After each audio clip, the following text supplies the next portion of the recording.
On today's show, the NBA released the schedule on Thursday, and the Miami Heat have 11 nationally televised games. We'll tell you if the Heat have been snubbed yet again, plus our most anticipated games of the season, and Tyler Herro talks about constantly being mentioned in trade rumors. All of that and much more on today's Locked On Heat.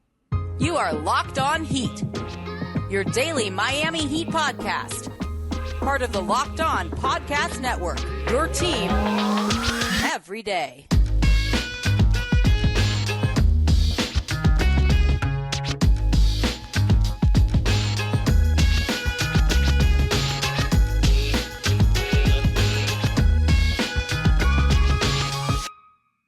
All right, welcome to Locked On Heat, your daily podcast covering all things Miami Heat. However you might be tuning in on YouTube, Odyssey, or on your favorite podcast app, thank you so much for making Locked On Heat your first listen every day. I'm Wes Goldberg here, as always, with Dave Ramil. We are going to get to Tyler Herro here in a minute, but let's first carve into the schedule, which the NBA revealed for all 30 teams on Thursday, as well as the nationally television schedule. Now, we'll get to the games we are most excited for later on, but as the kids say, David, we're choosing violence to start today's episode because the Heat, one season after getting just 10 nationally televised games, and I don't include NBA TV in that because not as many people get that as ABC, ESPN, and TNT, right? And so 1 year after getting just 10 nationally televised games on those channels, advancing all the way to the conference finals, coming within a single shot of making the NBA finals, surely the Heat would be much more on national TV this upcoming season, right? Well, wrong.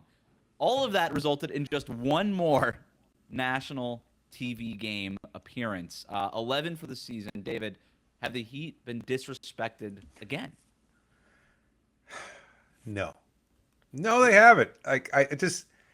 First and foremost, I love that they're not put on national television, and I think as much as players deny it or don't say they care, I think they will use it as a perceived slight.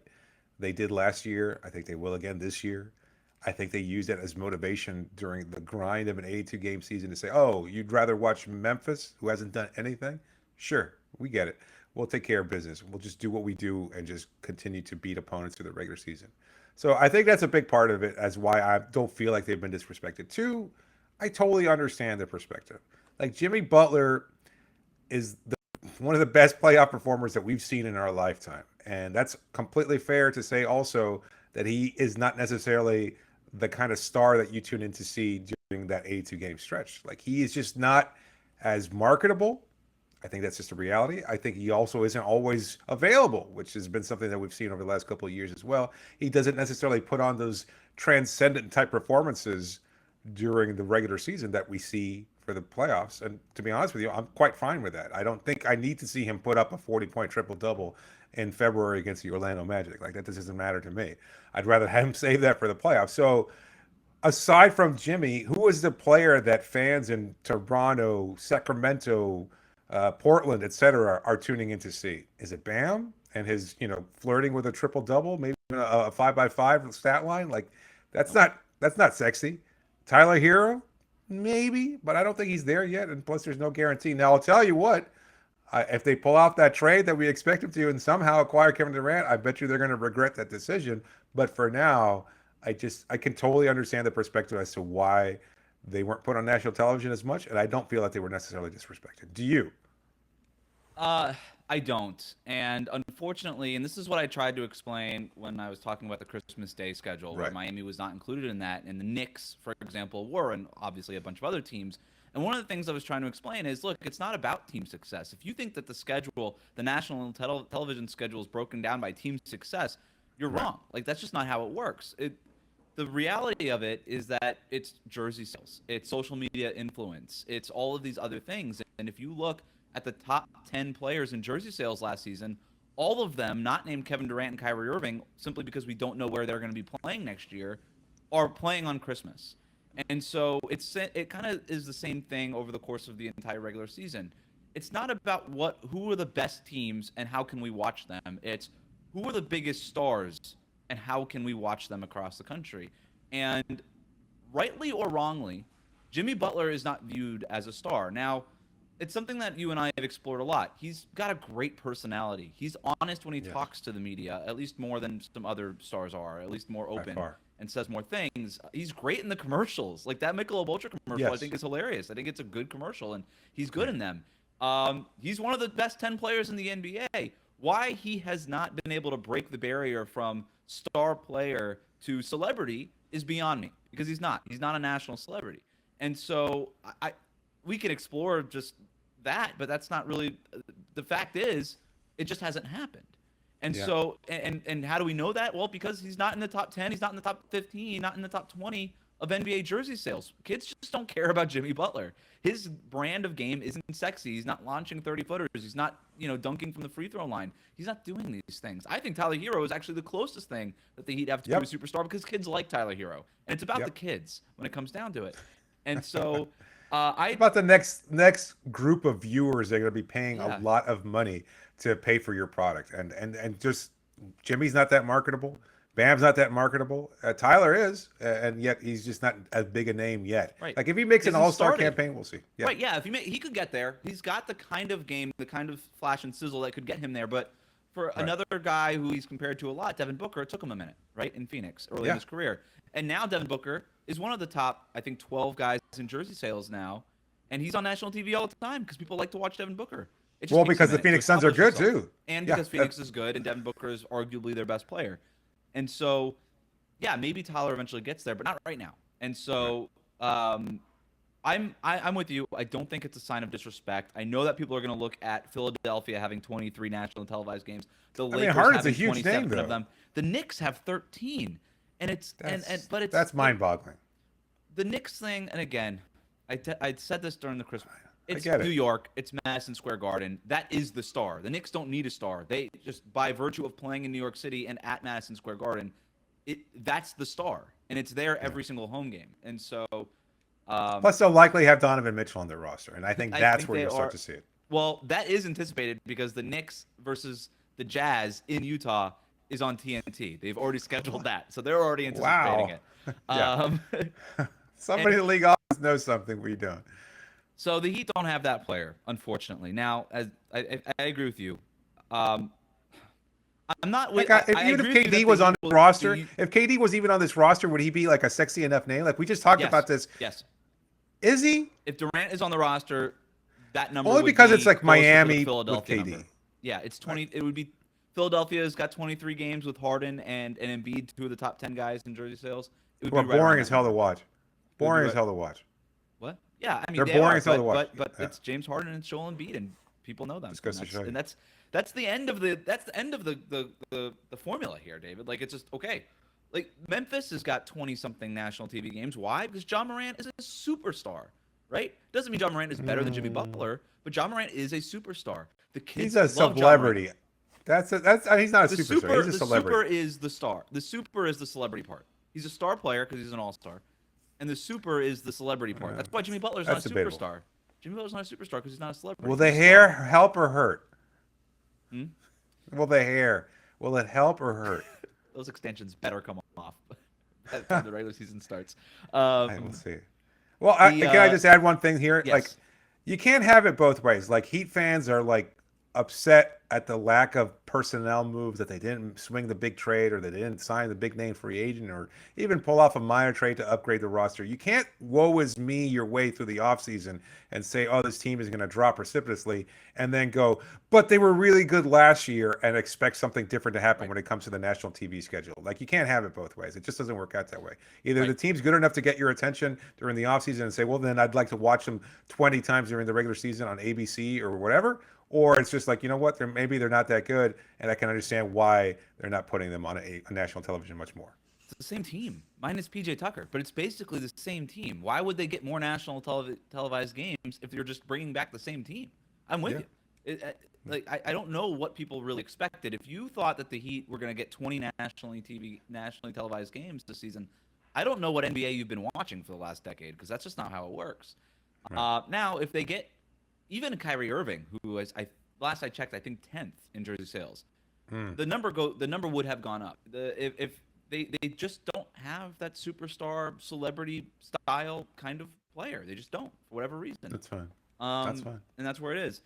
I'm with you. I think the Heat will use it as a perceived slight. I think that they will use it as sort of we heard them talk about it last year, right? They would tell us all the time after practice or before games, like, yeah, we wish we had more national televised games. We want to show people what we can do. They use that in the playoffs. Hey, now all these games are on national TV. Look at what we can do. Right. And so, yeah, maybe it has some sort of benefit to Miami this season. I know that if I were a fan, and I think I was a little too harsh during the Christmas video that I posted, kind of just lambasting fans and just telling them basically get over it. And I do think you ought to get over it just with the Christmas Day thing. Yes.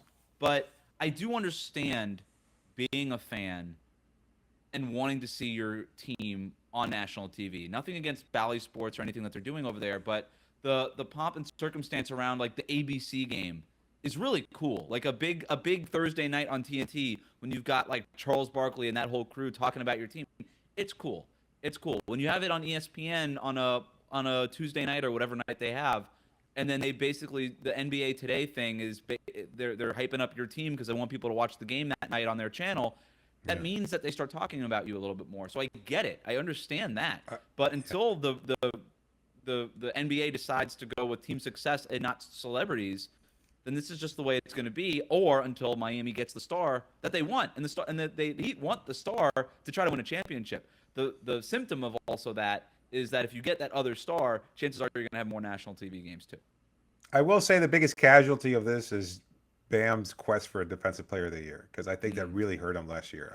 I think, I made the argument on our national show, Locked on NBA, about Bam's candidacy because I got the privilege of being able to watch him for 82 regular season games and see that he was a much better defender than Marcus Smart or anybody else in the NBA. And that's, I know, my opinion, and maybe the metrics don't necessarily bear it out, but at the same time, his ability to shift defensively, to cover all five positions, etc. We all know what the strength of his case is.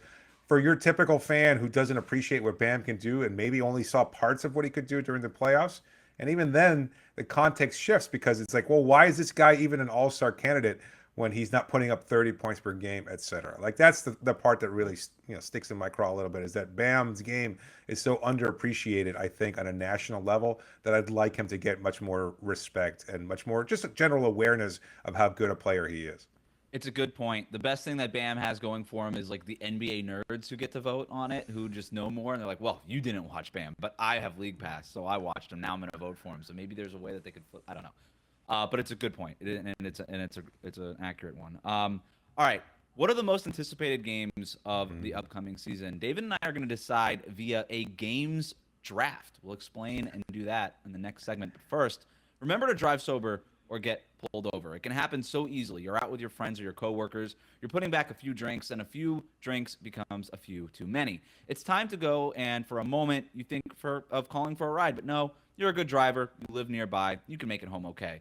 What are the odds that you get pulled over? And even so, what's the worst that could happen? You lose your license, you lose your job, you total your car, you kill somebody.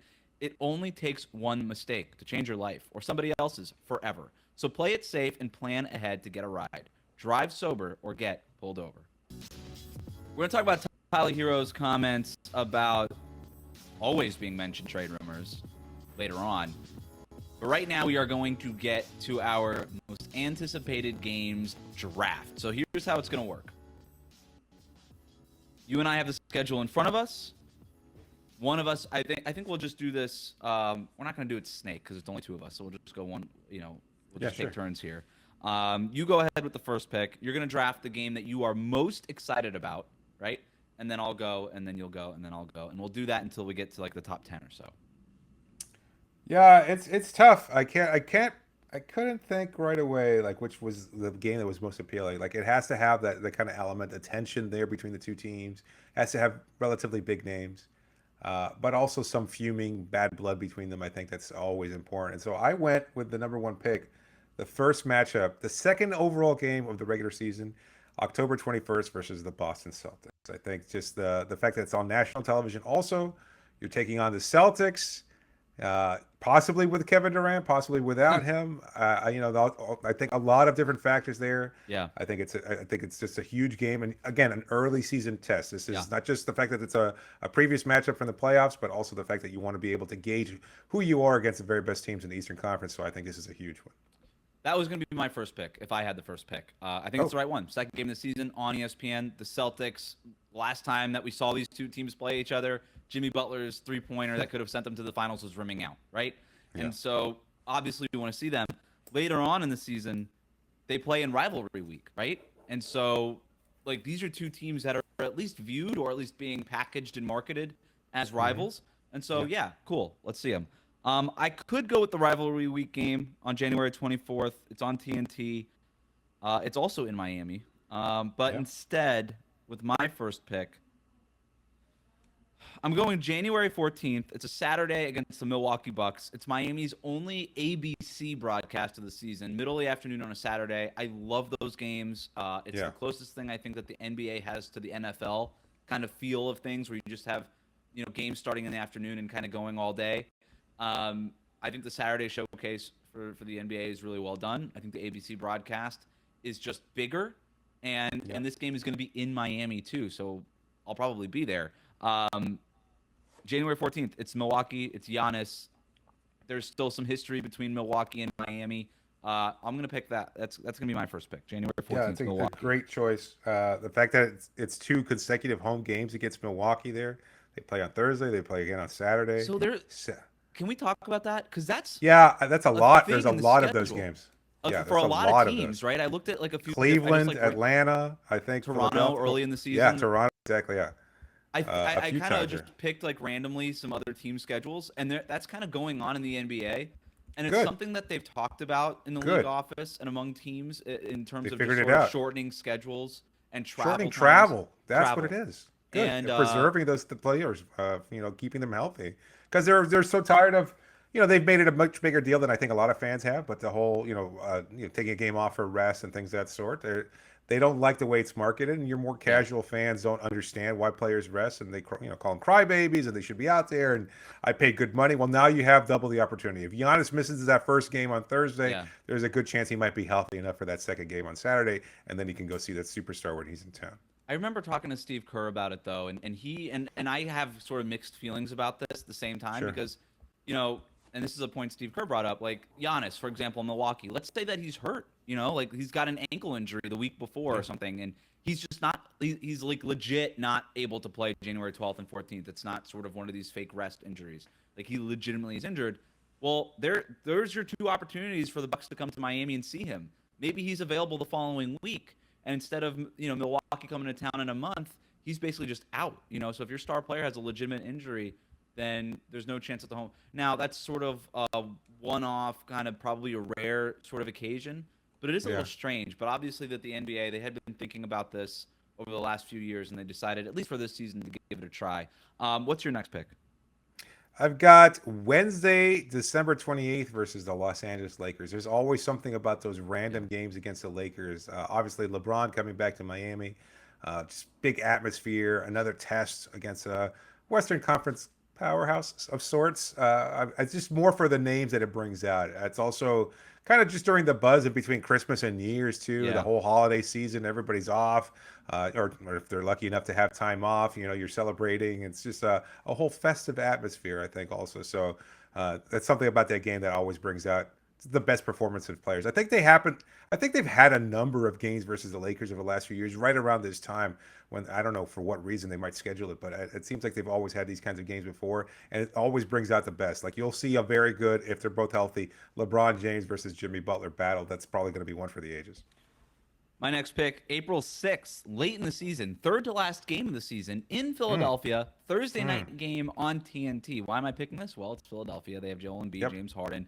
Obviously, these two teams met in the playoffs last year. And this game, with 3 games left to go in the regular season, could mean something for playoff positioning. And so I think this is going to be – I'm kind of looking ahead here and trying to project/predict.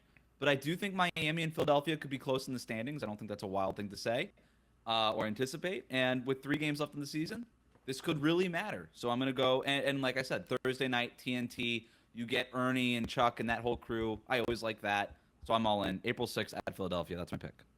All right. With my third pick, I'm going with the Denver Nuggets returning to Miami for the first time since the Nikola Jokic incident. It's an NBA TV game. It's a Monday, so that's kind of a rough one, but I still think you'll get the crowd really pumped up. Maybe they won't be as fired up without Markieff Morris on the actual roster, but aside from that, I'm sure there'll be some bad blood there, and it's going to be interesting to see how it all plays out. So I think that's going to be a fun game. I'm sure he's going to be asked about it. I'm sure we'll probably hype it up too, because that's just something that we have to do. If not us, somebody else in the local media is certainly going to talk about Jokic.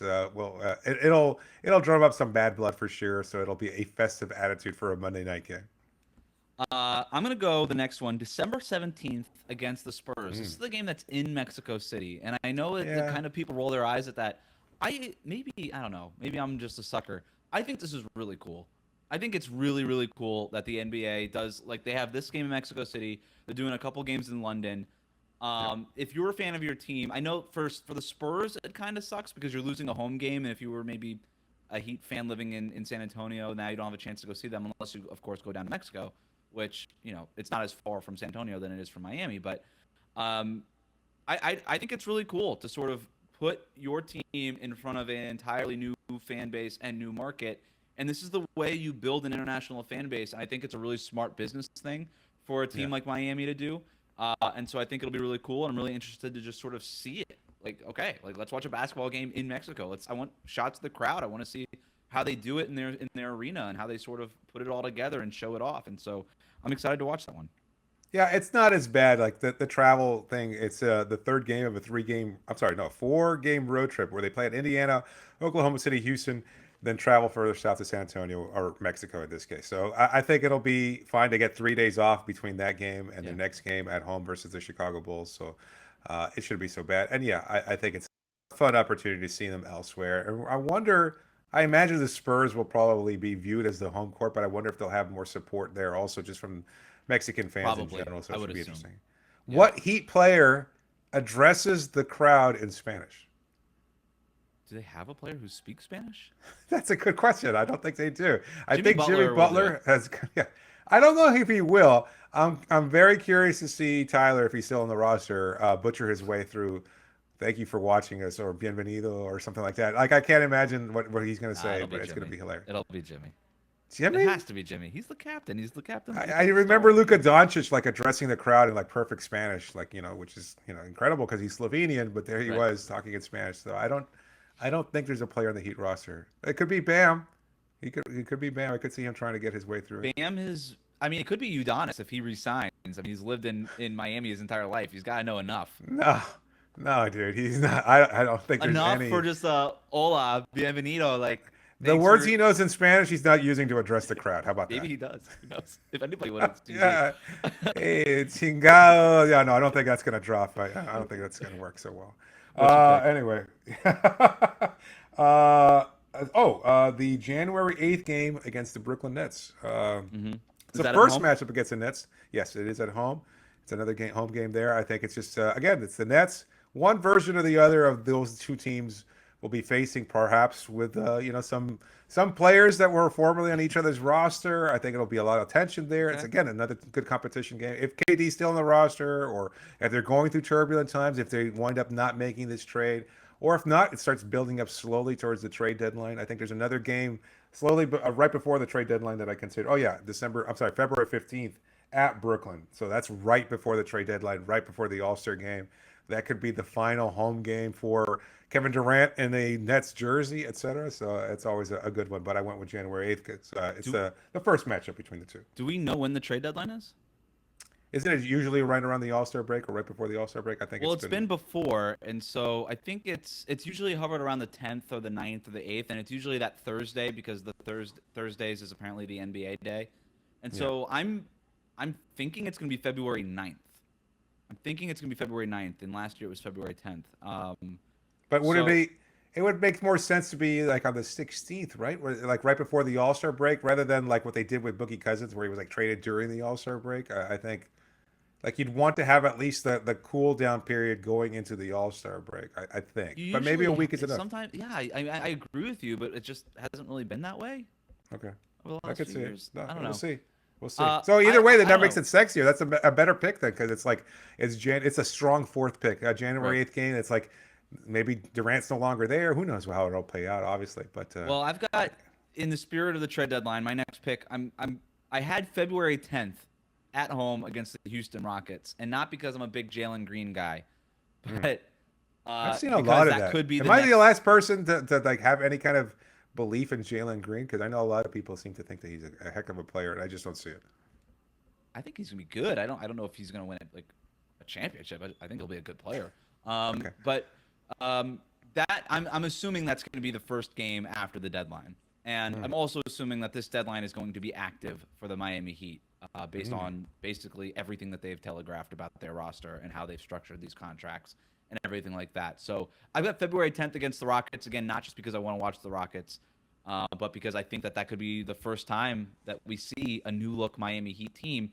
If not the Rockets, then I'm going to sort of just slash Friday, February 24th in Milwaukee. Or no, maybe it would be the other one. February, because that would be the first game after the All-Star break and also after the trade deadline. So depending on what week the trade deadline falls, one of those two games. I'm kind of cheating, but you kind of get my drift. No, I get it. I think the 24th is a good pick because then, it's like whoever player gets traded to Miami at that point, I think you'll probably see him in a uniform by then. Because, again, we've seen and that this. Milwaukee game is on ESPN, too, by the way. So that's kind of cool. Then we see this with Victor Oladipo, too, where he was, like, held out for a little bit. And you want to make sure that you play him at the right time. It was just last season when he was coming back from injury, and we were kind of guessing as to when he'd be available. But, I think if you trade for a big player, like they're on a road trip following that Houston game, so you don't want to – actually, you know what? The Denver game on the 13th is their last home game before the All-Star break. So they have a game at Orlando on the 11th, then back at home for Denver for that slugfest, and then Brooklyn. And, that's the last game before the trade deadline. So one of those games is highly anticipated, basically. Your last pick.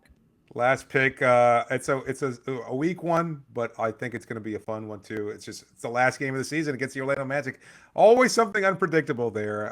Last year it was Victor Oladipo's 40-point outing, etc. So I think it's always an opportunity to see where you're at, and maybe it takes on added consequence because of those games preceding it, where you're taking on Detroit, Philadelphia, and Washington, potential playoff matchups. Potential games with playoff seeding in mind. And look, at the Orlando Magic will be a better team this year, I think, than they were last season. So I think it's going to be a fun one, and we'll see how it plays out. It could be boring because it could be just like both teams resting people before the end of the season or the end of the regular season. But I think it could be an exciting one as well. At least that's where I'm leaning. My last one, November 1st, early in the season, at home against the Golden State Warriors, defending champions, Steph Curry in Miami. Last time these two teams met in Miami, of course, we had the giant blow-up between Eric Spoelstra and Jimmy Butler. So they get a redo of that and hopefully not a repeat of that. And so, but mostly it's just getting to see the Warriors at home. It's Steph Curry. It's good TV. I'm all in. How many questions? Who on the Golden State side of things, who's going to ask Eric Spoelstra about that? Or will they ask it back when they're at home? They actually meet twice early in the season, which is interesting. They meet on October 28th. Same thing happens with the Sacramento Kings. They play in Sacramento. It's weird. Miami has a really early West Coast swing. On one hand, for the schedule, it's like, okay, nice, you knock that out early. But on the other hand, it's just you don't really see that a whole lot, and so it's just a little strange. I think it's probably a good thing ultimately. I got a few more notes on the schedule that we'll get to after the break, and then we'll get to Tyler Herro's comments about constantly being mentioned in trade rumors. That's coming up next. But first, today's episode is brought to you by BetOnline. BetOnline.net is the fastest and easiest way to check in on all of your betting needs. Find your favorite sports and events at the #1 online source for odds, lines, and games. Find reviews and news of every league, including Major League Baseball, NFL, NBA, NHL, combat sports, esports, and even golf. And by the way, the schedule is out, as we have been talking about. So that is the place, betonline.net, to bet on the lines for the games. BetOnline continues to be the top online resource for all of your sports wagering information. From live in-game betting, scores, and podcasts, they have you covered. Head to BetOnline today or use your mobile device to learn more about the action happening today. It's BetOnline, where the game starts. Back here with Locked On Heat, LockedOnHeat@gmail.com, Locked On Heat on Instagram and on Twitter. Reach out, say hi, rate, review on your favorite podcast app. Tyler Herro talked about being mentioned in trade rumors. We'll get to that here in a minute, but just a few more notes to wrap up our conversation on the schedule. So like we talked about, the Heat start the season on a 4-game homestand. Many of their first few games are at home, right? And so like last year, it's a home-heavy schedule to start the season. And like we said, 11 national televised games. It is 22 national televised games if you include NBA TV. So that's at least worth mentioning. Right, 10 of Miami's first 14 games are in Miami. Their longest trip, December 30th to January 6th, it's 5 games. Their longest homestand is 6 games from March 1st to the 10th. They have 14 back-to-backs. It's the same as last season, right about in sort of the middle, about average for other NBA teams. Some teams only have 12. Some teams have 15. 14 is right about in the middle. And then, rivalry week is January 24th to the 28th, and it's going to feature the Celtics and the Heat. Really interested to see how the NBA decides to package that and market it. And then just one other thing. This is the first time they've ever done this, right? Yeah, it's new. I wonder if this is sort of the precursor to the midseason tournament that Adam Silver has been pushing. Sure. And then one other thing that's worth mentioning, just October 19th being the season opener against Chicago, the home season opener as well. It's in Miami. October 19th, that's the deadline for Tyler Herro's extension, right? Is the day before that, so October 18th. So put that on the calendar as well. Speaking of Tyler Herro. That's a good game also. That's a good game, by the way, Chicago. I mean, not to interrupt a perfect segue there, but yeah. You did. It's okay. Forgive you. Tyler Herro, talking with reporters during an event this weekend, said that the trade rumors, quote, don't bother me. Here's the full quote. Every summer, that's just what it is. I mean, ever since I've been here, my name has been in rumors. So rumors, they don't bother me. Whether I'm on the Heat or somewhere else, I'm getting ready for the season. What do you make of Tyler Herro's comments, David? I think he's full of, you know what? I think it absolutely bothers him because he's 22 years old and he's been in the league for a couple of seasons. And like he said, to hear this every offseason, I don't think they were really listening. I don't think there was any inclusion of his name after his first season, maybe after his second, and now after his third. Right. But I think you cannot be a human being. He actually was in mentioned in trade rumors in his first season with all the wasn't the Chris Paul stuff and maybe the Russell Westbrook stuff. That was all as like he never played yet. It was just right after they drafted him. Okay. At Summer League. But I meant like after his first season, after the bubble. You know. So right. There was no talk about trading him then after. But most like 80% of his career, he's been talked about in trade rumors. Yeah.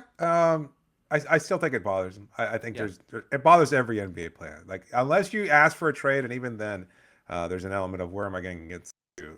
It absolutely bothers them. Like you and I have talked to too many players, and I remember doing even a piece about this like a long time ago. Like players, like they have no idea where they're going. They get traded in the middle of something, and their families are uprooted, etc. Like Tyler's, for better or for worse, has carved his life out here, and I think it absolutely bothers him for him to mention regardless of where I'm playing at, like nobody speaks that way unless there's already the anticipation that they might be sent elsewhere. I just don't think it's genuine to say, oh, I'm considering other possibilities, even as you're fully committed to this team right now. I mean, yeah, of course it bothers him a little bit. I'm with you. He can't say that out loud, but of course it bothers him a little bit. Can he? Is that too vulnerable for as a player? Like, I mean, this is a legit question. I don't know if he can't, but they just don't. Players don't really do that. That's fair. But I'm with you. As far as the other part of it, where he talks about all I can do is just get ready for the season, regardless of where I'm playing, and he kind of said that multiple times.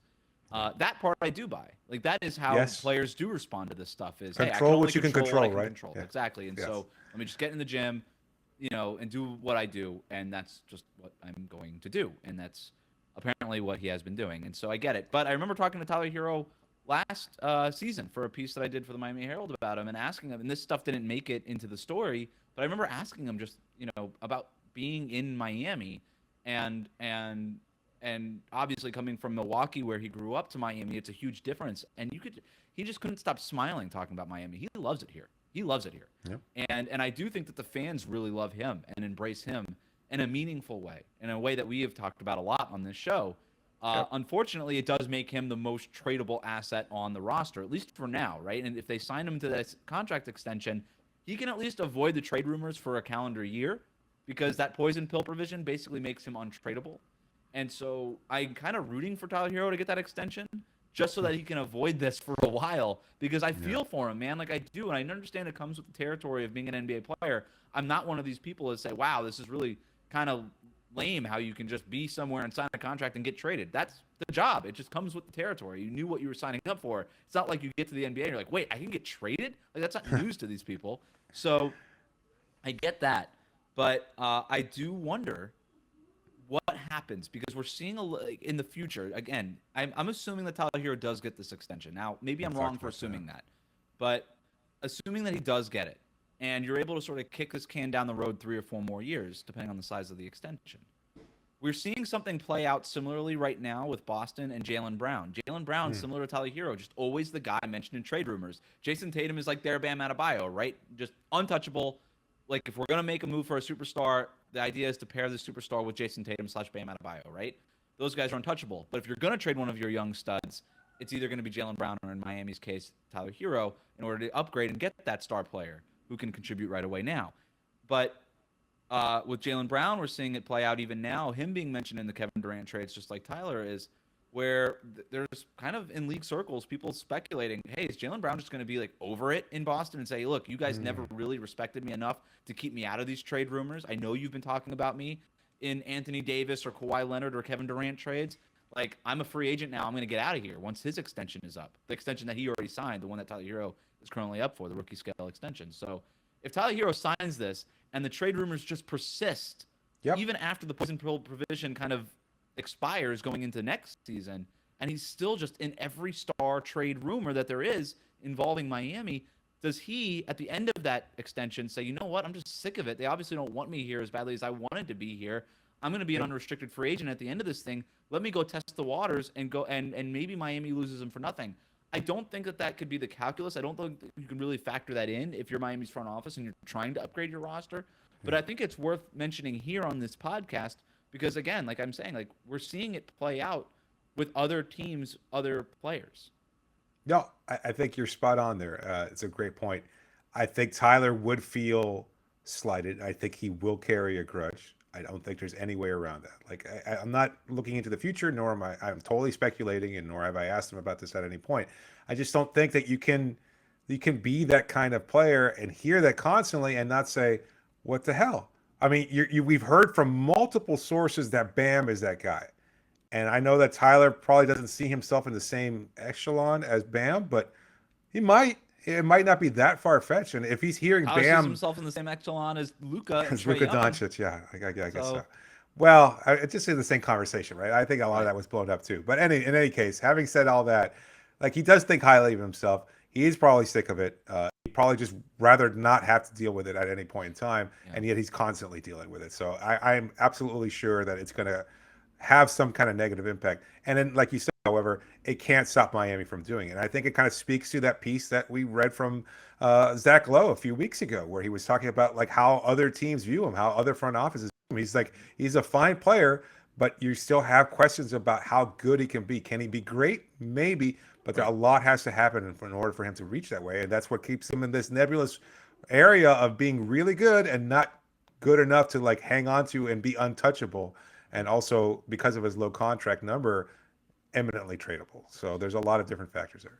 I think when you're young, you're more willing to sort of move around, to get your career started and all these things. Two kids. But he's got his whole family here. He's got it's second kid's on the way, right? Yeah. So that's obviously a factor. And it's as you get older, you start to yearn for security. And if you don't think you're getting it in Miami, look, and like I said, if you're rare is the NBA player that has that security, right? And this is it sucks, but it's not news to an NBA player. Like, you can get moved. Your contracts have certain lengths and expiration dates, and that's just how it is. But if you're getting older and you're trying to find some of that security, you could see how that could become a situation down the line that the Heat might have to worry about when Tyler Herro does eventually become an unrestricted free agent, because it's not an if, it's a when that happens, right? That's how the NBA works. So anyway, that'll do it for us today. Remember to like and subscribe Locked On Heat on YouTube or wherever you listen to podcasts. Thank you for making Locked On Heat your first listen every day. For your second listen, get up to date on the latest news and rumors in the NBA in just 30 minutes every day with Locked On NBA. Locked On NBA, your daily NBA update in just 30 minutes. That's it for us today. We will be back next week unless there's breaking news. Thanks for joining me, David. You got it, Wes.